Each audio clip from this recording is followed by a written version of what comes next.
पड़ोसी राजा तेनालीराम की कहानी। लेखक विश्वरूप रॉय चौधरी। विजयनगर राज्य का अपने पड़ोसी राज्य से मनमुटाव चल रहा था। तेनालीराम के विरोधियों को तेनालीराम के खिलाफ राजा कृष्णदेव राय को भड़काने का ये बड़ा ही सुंदर अवसर जान पड़ा। एक दिन राजा कृष्णदेव राय अपने बगीचे में अकेले बैठे पड़ोसी राज्य की समस्या के बारे में ही सोच रहे थे कि तभी एक दरबारी उनके पास पहुंचा और बड़ी होशियारी से इधर उधर झांकता हुआ राजा के कान के पास मुंह ले जाकर बोला, महाराज कुछ सुना आपने?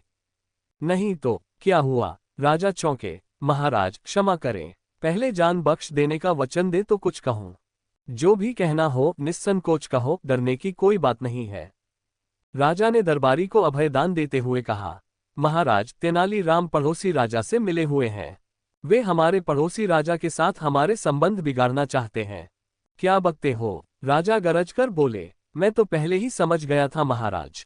तेनालीराम ने आपके ऊपर ऐसा जादू किया हुआ है कि आप उसकी शिकायत सुन ही नहीं सकते, या यूं कहिए कि तेनालीराम की शिकायत आपके कानों को सहन नहीं होती। तेनालीराम राज्य का सच्चा वफादार है, वह कभी राजद्रोह नहीं कर सकता। तुम्हें कहीं से अवश्य ही गलत सूचना मिली है। राजा कृष्णदेव राय ने उस दरबारी से कहा, महाराज आपको जितना विश्वास तेनालीराम की सच्चाई पर है, उससे कहीं अधिक विश्वास मुझे अपनी इस सूचना पर है। पूरी तरह जांच व परख करके ही मैंने आप तक ये सूचना पहुंचाई। जब उस दरबारी ने खूब जोर देकर अपनी बात कही तो राजा को सोचने पर मजबूर होना पड़ा। राजा ने कहा, ठीक है, मैं इस बात की जांच करूंगा और अगर तेनालीराम दोषी पाया गया तो उसे अवश्य ही कठोर दंड दिया जाएगा। राजा की इस बात से प्रसन्न होकर दरबारी अपने घर चला गया। दूसरे दिन कृष्णदेव राय ने तेनालीराम को एकांत में बुलवाया और बोले, तेनालीराम, हमें सूचना मिली है कि तुम हमारे शत्रु राजा से मिलकर हमारे विजयनगर राज्य को दूसरे के अधीन कराना चाहते हो। तेनालीराम ने जब अपने ऊपर लगाया गया यह आरोप सुना तो वह सिर से पैर तक कांप गया। वह राजा को इस बात का क्या उत्तर दे, उसे एकाएक ये भी सुझाई नहीं पड़ रहा था।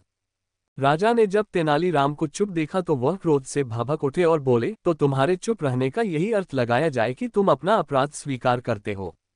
ये सुनकर तेनालीराम की आंखों में आंसू आ गए। वह बोला, महाराज की बात काटने का साहस न तो मैंने अब तक किया है और न ही कभी भविष्य में कर सकूंगा। राजा तो क्रोध से भरे हुए थे। तेनालीराम के इस उत्तर से वे और भी भड़क उठे। बोले, तुमने जिस पड़ोसी राजा से सांठ-गांठ की है अब उसी के राज्य में जाकर रहो, मेरा राज्य कल ही छोड़ दो। इतने बड़े अपराध की इतना मामूली सजा।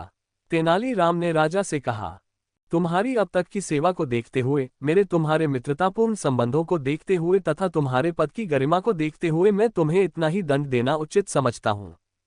यदि कहीं अपराध किसी और ने किया होता तो मैं उसकी बोटी बोटी नुचवा लेता। राजा ने क्रोध में बिफरते हुए कहा। तेनालीराम ने राजा का फैसला सुना और अपनी सफाई में एक भी शब्द नहीं कहा। बेचारा चुपचाप सिर झुकाकर राजा के सामने से चला गया। दूसरे दिन जब तेनालीराम के विरोधियों ने ये सुना कि तेनालीराम राज्य छोड़कर चला गया है तो उनकी खुशी की सीमा न रही। वह सब राजा पर अपना प्रभाव बढ़ाने के उपाय सोचने लगे और अपनी पदोन्नति के मंसूबे बांधने लगे। तेनालीराम विजयनगर राज्य के शत्रु राज्य की राजधानी पहुंचा और वहां के राजा से मिला। उसने उस राजा के गुणों का वर्णन छंदबद्ध करके उसे सुनाया। राजा अपनी प्रशंसा सुनकर खुशी से झूम उठा। उसने तेनालीराम से उसका परिचय पूछा। तेनालीराम ने अपना परिचय देते हुए कहा, मैं विजयनगर के राजा कृष्णदेव राय का निजी सचिव तेनालीराम हूं। उस राजा ने तेनालीराम की बहुत प्रशंसा पहले ही सुन रखी थी, लेकिन तेनालीराम से भेंट का यह पहला अवसर था। उस राजा ने तेनालीराम का भरपूर स्वागत किया। तेनालीराम ने इस स्वागत के लिए राजा को धन्यवाद दिया। राजा बोला, तेनालीराम, राजा कृष्णदेव राय हमें अपना शत्रु मानते हैं, फिर भी तुम हमारे दरबार में निडर होकर कैसे चले आए? तुम तो राजा कृष्णदेव राय के निजी सचिव हो। यहाँ शत्रु के राज्य में तुम्हारा कोई भी अनिष्ट हो सकता है। राजा ने हालांकि सच कहा था, फिर भी तेनालीराम ने मुस्कुराकर कहा, राजन, आप विद्वान हैं, आपके पास अपार शक्ति है, आप सुयोग्य प्रशासक हैं और प्रजा की भलाई चाहने वाले हैं। बिल्कुल ऐसे ही गुण हमारे महाराज में भी हैं। वे आपको अपना शत्रु नहीं मित्र मानते हैं। आपकी इसी भ्रांति के निवारण के लिए महाराज ने मुझे आपके पास भेजा है। महाराज हमारे दुश्मन नहीं दोस्त हैं। आश्चर्य से चौंकता हुआ राजा बोला, लेकिन हमारे जासूसों ने तो हमें ये खबर दी थी कि राजा कृष्णदेव राय हमारे राज्य पर हमला करने की तैयारी कर रहे हैं। हाँ राजन, हमारे गुप्तचरों ने हमारे महाराज से यही बात आपके लिए भी कही थी। तभी हमारे महाराज ने मुझे आपके पास भेजा है। युद्ध कभी किसी के लिए लाभकारी हुआ है जो आप जैसे दो विद्वान राजाओं को लाभकारी होगा। तेनालीराम ने कहा। उस राजा पर तेनालीराम की बातों का असर हुआ। वह बोला, लड़ाई तो मैं भी नहीं चाहता, लेकिन ये बात साबित कैसे हो कि राजा कृष्णदेव राय सच्चे दिल से सुलह के इच्छुक हैं। आप कल ही कुछ उपहार व संधि पत्र देकर अपना एक दूत विजयनगर भेज दें। उस दूत को मैं भी अपना एक पत्र दूंगा। यदि महाराज कृष्णदेव राय आपका उपहार स्वीकार कर ले तो मित्रता समझी जाए, और यदि वे उपहार लौटा दे तो आप मुझे जो चाहे दंड दे दें। लेकिन ये तो मेरी तरफ से सुलह का पैगाम हुआ, ये तो मेरी हेठ ही मानी जाएगी।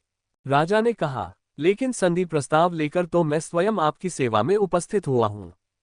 पहल तो हमारे राज्य की ओर से है। राजा की समझ में यह बात आ गई। उसने दूसरे ही दिन अपना एक विशेष दूत कुछ उपहार साथ देकर विजयनगर भेज दिया। उधर राजा कृष्णदेव राय को भी ये पता चल चुका था कि तेनालीराम बेकसूर था। उसके विरुद्ध दरबारियों ने आपस में मिलकर झूठी चाल चली थी। इधर जैसे ही शत्रु राजा का दूत बहुमूल्य उपहार लेकर राजा कृष्णदेव राय के पास पहुंचा तो राजा प्रसन्नता से भर उठे। उन्होंने मन ही मन तेनालीराम की बुद्धिमानी की प्रशंसा की और उस दूत के साथ ही अपना मंत्री भी उस राजा के लिए उपहार देकर भेज दिया। राजा कृष्णदेव राय ने अपना एक विशेष पत्र भी उस राजा के नाम लिखा कि तेनालीराम को तुरंत वापस भेज दिया जाए। और जब तेनालीराम वापस विजयनगर पहुंचा तो राजा कृष्णदेव राय ने उसका विशेष स्वागत किया और उसे ढेरों पुरस्कार दिए। जिन दरबारियों ने तेनालीराम के विरुद्ध षड्यंत्र रचा था, वे दरबारी शर्म से पानी पानी हो गए। दोस्तों, आशा है आपको ये पड़ोसी राजा तेनालीराम की कहानी पसंद आई होगी। तो प्लीज लाइक करें, कमेंट करें और अपने फ्रेंड्स के साथ शेयर भी करें। इसी तरह की मजेदार हिंदी स्टोरीज के लिए हमें सब्सक्राइब करें। Please please please, thanks.